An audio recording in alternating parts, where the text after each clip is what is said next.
Petroleum Minister Abdoulaye Diop recently commenced a familiarization visit to Gambia Petroleum and General Petroleum Service storage facilities at Mandinari. However, the former general manager and operation manager of the company, Sehu Drame and Lamin Gassama, are currently entangled in an 8-count economic crime charge trial before the Banjul High Court. Now, Mafuji Sise has the details in this report. Minister Job had the first stop at the GPS storage facility at Mandinaring, where the commercial manager, Mr. Mohammed Taraf, take the entourage through various facilities and offices at the GPS. The company is just 4 months old. It's not really, you're not looking to satisfy a regulator. You're looking to make sure that you can survive and make sure that you can return your investment in about 3 to 5 years in our case. So if something breaks, it's not just obviously an environmental issue or anything. It just, even if you think of us as evil people, it's still in our self-interest to make sure that things work out well. But besides that, the things that keep us up at night are safety and environment, because we have a community nearby, the Mandinari community. We rely on them. A lot of our staff live in Mandinari. It makes zero sense for us to be a bad actor in this community. The minister also had a stop at the Gambia Petroleum storage facility just a few distance away from the GPS. However, the minister had a long discussion with the staff who took him on a conducted tour of the area and informed him of some of their challenges, including unavailability of a firefighter vehicle. And as you saw, the board is actually meeting as we speak, so that they deal with the issues. We have brought up a number of issues to the attention of the board chair and the managing director. There are certain infrastructural improvements that they need to do, as explained by the managing director. They are doing the pipes, the lines, to the mooring point. This is work which is in progress, and we have been reliably informed that by maybe after June, maybe June, July, August, the work will be completed, and that will have a redundancy in the supply line from the vessel to the facility. The general manager of the Gambia Petroleum facility, Yahya Jammeh, made a brief explanation of the facility to the entourage. We all know there was a time when the company faced a lot of difficulties. However, those challenges are being gradually tackled. GP, that is Gambia Petroleum, is a private limited company with about 75% ownership of government institutions, namely Social Security, Gambia Ports Authority, the GNPC, and then there is also private owners, private shareholders, that's Star Oil, and I think Minister of Finance, that's the part of government. So the only private there is Star Oil. The Depot Supervisor, Lamin Toure, told Minister Job that the Gambia Petroleum storage facility has 5 tanks of gas oil, which takes 20,000 metric tons, 2 tanks of gasoline, which takes 10,000 metric tons, 4 tanks of oil, totaling 15,000 metric tons, 2 tanks of kerosene, totaling to 5,000 metric tons, and 2 tanks of liquid petroleum gas of 1,000 metric tons. The petroleum minister had served in various ministries positions, including the trade ministry under the former President Yahya Jammeh's government. He also served in key areas before being appointed by President Adama Barrow. For Eyeafrica News, I am Mafuji Sise. All right. Thank you, Mafuji, for the report. Of course, the Minister of Petroleum was out and about to check on, institutions under his purview. And of course, like other ministers also have been doing since the appointment, or recent appointment, I should say. So it's more or less the same thing. So we only hope the visit would yield some positive outcome in the interest of the Gambian people, and because for one reason or the other, there is a lot of things at stake, and Gambians want to see an effective and and of course a very, very, if I can say, improved service delivery for the Gambian citizens. Yes, yes, minister yi comme ni nga ko yàggee waxee yëpp bu yàggul wax ne minister of works, wax minister of education ak yeneen kii tamit minister of petroleum, benn secteur bu am solo ci réew mi parce que énergie wala pétrole bu amul ci réew mi daanaka dara du dox ci yu bëri. Moom nag mun naa wax ne ñëw na ci secteur bi nga xamante ne luñ cee xaar bëri na te tamit xal naa sooxe ci benn côté parce que soo waxee énergie nga tudde ci courant wala nawet ñu bëri ci xaar lu bëri mu dem dooree seetu bi ak wala dem ci béréb bu am solo mooy fu ñoo dencee oil bi wala essence bi ak Gam Petroleum ak yeneen ak petroleum service bi fu mu nekk tey boo doon def jàngat ci moom tamit nu mu demee nemmeeku gars yi waxtaan ak ñoom xam seen jafe-jafe parce que tamit manager bi sax moom jeet na explain wax ko ñoom ci lu ñoo dund seen jaar-jaar ak yenn jafe-jafe lu mu am te nee na noot na ko te xam naa bëgg nañ cee def taxawaay. jërëjëf Amadou am na solo because fii nii ministre yi boo fi gis rek. dafa am solo dañ seet bunt yu réew mi gën a soxla ñi tànn ay jëwriñ yi ñu faa teg mu dem si fukk ak juróom-ñeent wala fukk ak juróom-ñett. bunt yooyu nga xam ne su doxee rek da ngaa gis ne koom-koomi réew mi ak réew mi si boppam dafaa jëm kanam loolu tax ñu indi yooyu ay ministres yi. ba tax na yu bëri ñu teg ko fa wala ñu boole leen pour mu nekk benn ministre yi tey moom bu mu ñëw bu am solo la. lii ministère yi def dara du si lu bees. fekkoon nañ ñu koo def. di problème bu ñu am ndax dinañ ko maintain. ndax dinañ fa doxal lu askan bi bëgg. this is the problem. it's not only ñu fal la rek booy force moom di nga dem visite yi ngay liggéey waaye bu mu nekk ne keroog nga fay géej bu ko sa am na ko la fa nekk rek. kilifa tam duy taxawee noonu si béréb bu ñu ko dénk. lu mu ak nu mu mënta demee war ngaa am période bu nga xam ne bu jotee. diir bu nga xam ne di nga fi bàyyi li nga laa def yëpp daal di dem seet ñoom li ñoo dundee seen liggéey. liñ lay indil ak li nga fay fekk ndax benn laam déet. moom nag mu ñëw si ministre bu nga xam ne dafa fekk problème bu rëy am fa. muy ak luubal wala ak tooxi doona gu rëy am fa. su ko defee moom tam xam naa ne balaa moo tàmbali benn kayit dina bàyyi xel. lépp lu nga xam ne fekkoon na ko fa te nu mu ko fa fekkee jaarewut yoon. su ko defee loolu dafa am solo bu baax a baax pour askan bi tam mu ne man lii laa fi fekk fii lay dalee. xam nga tam dafa am solo. dafa doon baax pour ku si jël place wutu fa sa benn naataango ministre nga ñëw waxal askan bi lii laa fi fekka fii laa commencé. yow tam soo fi jógee nit ñi dafa yomb trop pour nit ñi xayma yow loo nekk di def teewaay bi impact bi lan la waaw loolu dafa doon am solo ñu mun spécial yi moom fu mu jëlee te xam naa ne xëy na duñ ko dee waxal askan bi waaye ministre bi mu utu njublaan gu fa am njuuj njaay gu fa am ak lubal gu fa am foog moom dina am fu ma wax ne fii laa dalee loolu askan bi dafa war a leer si askan bi nga xam ne moo tax président bi dénk leen place boobu pour ñu toog fa saytu liggéey doxalini nguur gi dafa am solo waaye daal fu am solo la ñëw mbiri kuréel bi na si taxaw bu baax a baax because dafa nekk lu nga xam ne moo amee économique réew because ni right now fu mu nekk ni réew bu amul kuréel rek sa doxee gën a am sa jëm kanam wala sa koom-koom dina am sooxee bu baax a baax because lépp lu ñoo liggéey si jamono dafa ànd ak pour nga am kuréel so loolu la yàlla dogal because si réew jamono bi nekk ni dafa ànd ak xarañtee fi den bari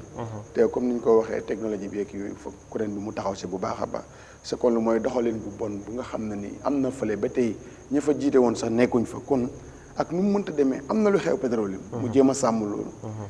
xeex ko ba loolu bu mu fa amaati ñàkkut sax dina am ñu nga xam ne ni bokkoon nañ si luubal kooku te ñu ngi fa des te ñooñu mun na am ñu jëm ko see dugal ak yooyu su ko defee moom mu xeex ne lii bu mu fi amaati parce que loolu la askan bi di aar parce que at yéen génn luubali ak corruption si askan bi dañ si sonn yàgg a dégg seen nopp dafa nekk di xew si département yi bëri am yi si nguur gi dëggal so kon dafa mel ni mu ngi si réew mi lii di corruption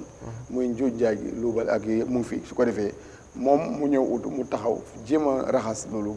génnee ko si ministère bu ko boobu tam am na fu mu féetee réew mi si mbiri koom-koom bu baax a baax. ba pare moom mu ngi wax sax am na fi nga xam ne ñëw na fa ñaax leen nee na ñoom si fu ñu nekk ak liñ amee du ñoom ñoo ko moom nit ñi la ñoo moo ko moom parce que nit ñi la ñoo saaf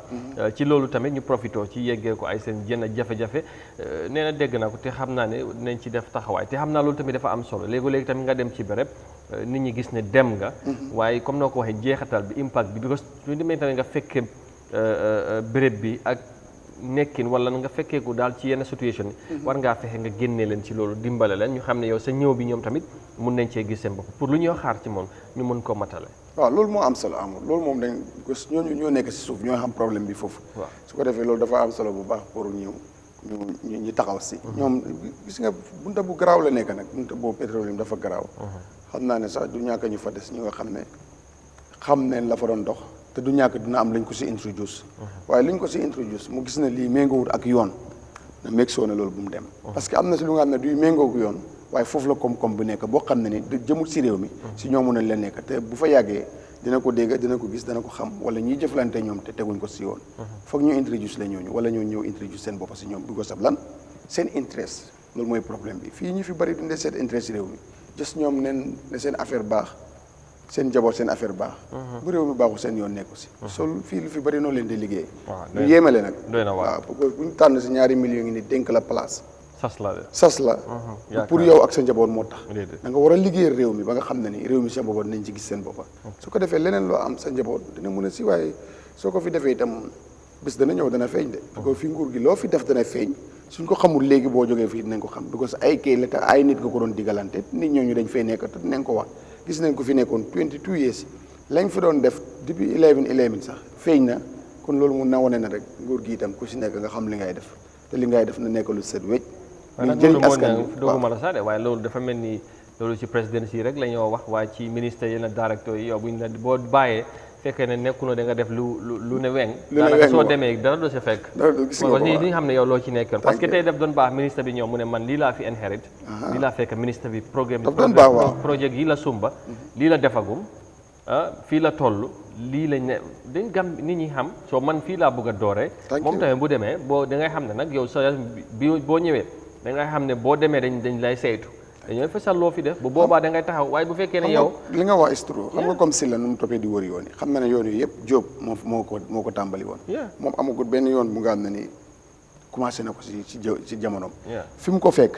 ak lam fa fekk dafa waroon a leer pour mu wax ko nit ñi su ko defee ëllëg si yàqu duñu naan ne si taay moom la waaye taay mi kële la woon su nekkee dana bar na ñi xam ne moom fekku doon mu bar waaye baral na liggéey bi ba liggéey bi tey période bu ñu ko bëggoon mu àgg na fa so loolu dafa am solo ba dañ dee bàyyi yëpp si biir bàyyi nit ñi si biir nit ñi dañ si xam dara su ko defee wax ji tam foog mu bari maam lan mooy doon jàngat bi ci yeneen ni ñu ko defee ci yeneen ministres yi moom tamit ministre Petroleum dem na waxtaan ak ñi nga xamante ne mooy Petroleum ak service Petroleum service tamit ñoom ñi nga xamante ne yore wàllu denc wala ni ñoo manager wàllu Petroleum bi kon ni ma ko waxee rek ñu déggee ci moom tamit mu déggee ci ñoom dafa mel ni waxtaan la xamante ak ñoom waaye li ci gën a am solo mooy jeexatal bi lan lañ mën a xam ci visite yu mel nii comme moom ni mu ko defee ñeneen ni mu ko defee ba mel ni nekkul lu bees waaye def la woon fa woon waaye mun nañoo xaar leen lu uute as far as results are concerned ci seen visite yi ñoo def. jërëjëf moom secteur bi dafa nekk secteur bu nga xam ne ñëpp dañ ko yitteewu. yitteewu in a sense ne balaa moo swear in after appointment am bi keroog bu mu swear in ñun engage nañ ko bi ñuy waxtaanaa moom mu ngi wan ne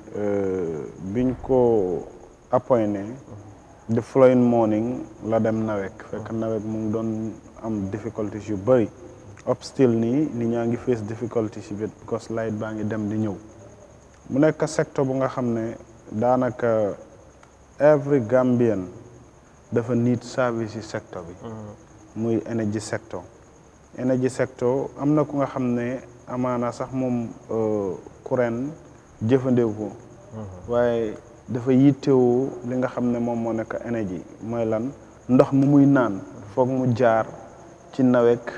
ba nit ki mun cee jot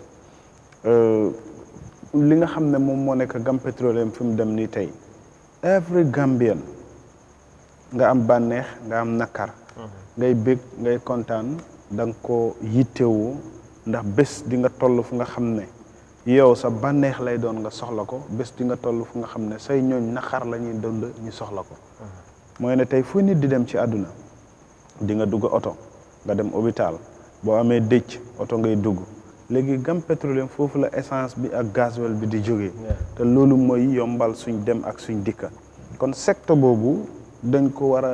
a fullal ci biir réew mi te Gambia wax nañ ko lan lañ yaakaar ci koom-koom taxe kese taxe yu nga xam ne ci ñuñ koy jëlee every day ñu ngi jooy ci seen ndóol ñu ngi jooy ci seen li nga xam ne mooy méttit buñ amee beneen bunt bu nga xam ne yàlla def na mu nekk resources bu nga xam ne réew mu nekk tey boo ko amul sax boo koy jëggaani mun nga cee dund ci lu bare bare démb dama ci doon waxtaanaa nit ma ne ko yàlla de daf ñu noppal ñun jaam yi waaye dañ sonal suñ bopp ci ni ñuy dundee tey boo xoolee essence ak gasoil ngelaw la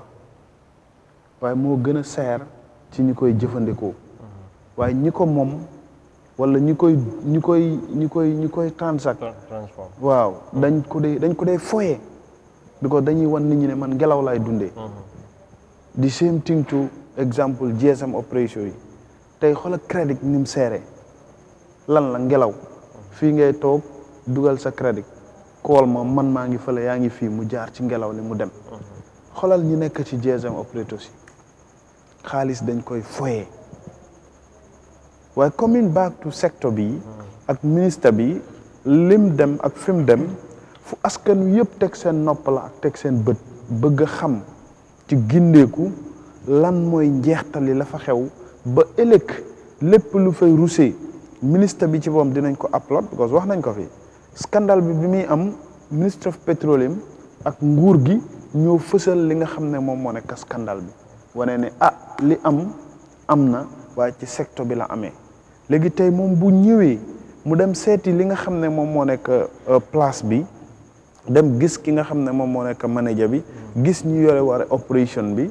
ñooñu ñëpp tey buñ ko nafaralee ca la nga xam ne ñoom la ñuy dund right now mu xool li nga xam ne moom moo nekk yëf yi xam nga ne tey li gën a yéemu ci réew nga dem ba yaakaar ne risaaf bi nga xam ne moom lañ ne moom la Gambia am ba buñ amul li nga xam ne moom moo nekk supply ci biti mun nañoo dundee loolu ci benn période ñi dem ba di la wax ne jamono bi scandale bi di am boori December presidential election bi risaaf bi sax ndox moo fa nekk ci tàng bi loolu ndax càggantef weesuwu ko lu ko gën a yéemu amul tey buñ demee na ba ministre bi dem foofu yooyu yëpp baax na moom mu dem mu xoolal ko boobu mu am ay witness of it ba mu ko leer ne ëllëg lépp lu ko ñii nekk foofu yëpp waxee moom war naa mun a fàttaliku ci ne bés bi ma demee foofu de lañ ma wonoon kenn bu amee beneen coppitef bu fa am lan moo ko waral. njuuj njaaj mel noonu maam Fodji mu doon joxe ay jaar-jaaram ministre bi nekkul ku bees daanaka ci nguur. ci secteur bi waaw ak secteur bi ci boppam. time Famara Jëm bi nekkoon na ci nguur waaye tamit secteur bi xam na ci expérience xëy na loolu bokk na ci li tax ñu am yaakaar bi delloo ko ci seen secteur da mun nañu waxaat loolu mu nekk an added advantage ci moom pour mu mun a taxawaayam mun a feeñ waaye tamit ci réew mi lañ koy xaar parce que wax nga ko secteur bu am solo la waaye tamit li ci lent ñu war koo leeral bari na ci loolu nag moom taxawaayam dina ci am solo ko moom moo jiite mu war tamit partner ak yeneen collègues am yi nga xam ñu ngi ci other ministry yi ndax nag petroleum daanaka all sectors la laal mi amul benn ministry wala nguur gi ci boppam ki soxlawut énergie wala power pour nga mun a doxal say mbir te moom loolu nekk ci loo xam te mu am lu fi mu fekk yëf yi coow li bari surtout ci wàllu Gam Petroleum liñ ci xaar bari na ak yeneen secteurs yi nga xamante mooy nawek ak partnership yu ci am waaye moom xam na yëf yi tey wala amoon na ci lim ci xam li gën a liggéey na ci before he is back in the sector ku dat bi advantage bi nga xamante ne war nañ cee gis moom of course expectation la ne advantage war na fa am ndax olof daf ne loo doonul taalibeem doo doon sëriñam tey moom jaar na ci place bi liggéey na fa am na lu mu xam ci energy sector bi te réew mi dafa bokk ci li ñuy sonal saa su nekk comme ñang daf koy wax sax ne li ci ëpp du ñuy fal waaja waaw du ñuy fal waaja suñ waay la ñuy fal waaw te yëf nag bul ko jox sa waay jox ko waayam ak lu mun taxew buñ bëggee réew mi jógee fi mu nekk nii lépp lu nga xam ne tey ñu ngi ciy dem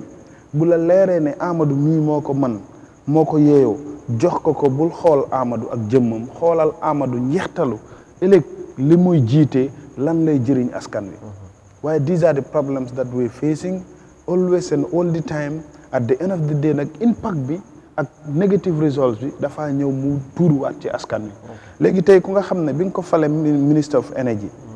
balaa moo dem swear in dem na seeti li nga xam ne mooy nawet te boobu nawet ñëpp dañ lose hope ci courant bi ni mu doon demee xuy xamaj mu dem ba kilifa yi biñ dajeek président bi sax ñu jooytul ko lu mel noonu moom ban ko tabbee xaarul sax mu waat ngir mu dem liggéey boobu waaye dafa dem def liggéey bi keroog ma ne la maa ngi taxaw ministre of finance kuy oversee trade Sidi Keita mu ngi taxaw di ko ñu ngi waxtaan ñoom ñaar mu ne ko dañ war a liggéey bu am solo because wax nga ko léegi ministre of finance mënut a am koom-koom te énergie bi doxut collaborer foog moom dafa war a collaborer exactly moo tax ñu nekk cabinet